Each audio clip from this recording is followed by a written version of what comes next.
This is the BBT, and we're speaking with Sarah Reedy, who is the instructor for Bioarchaeology and Forensic Anthropology. Say that 5 times fast. For the Berkshire OLLI program, and it has to do with bones because we have a table and it has some bones in front of us. But Sarah, welcome to the show. It's great to have you. Thank you for having me. So tell me a little bit about this course, what people can expect from this OLLI course. Again, it's about anthropology, archaeology, but what is your focus?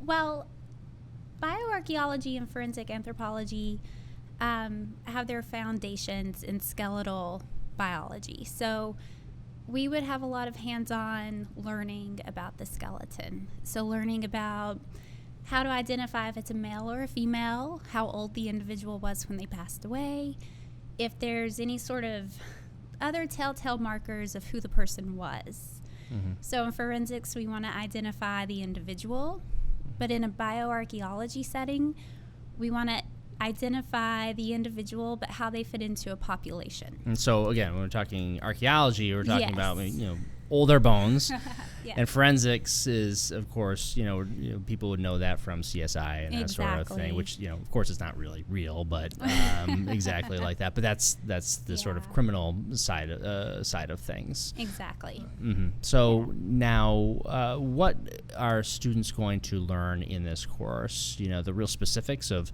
what bones look like, and how we'll be able to understand how carbon is used to identify the how old these bones are, for instance. Well, that's certainly something we can go over. I think that could be getting maybe a little complicated, but we would probably want to learn more so what are the bones of the body and how to learning their names and how to identify a bone. What's a human bone versus an animal bone? If you only have fragments of bone, can you identify what it is? And if you only have parts of a bone, can you identify, how can that help you identify who an individual was? Mm-hmm.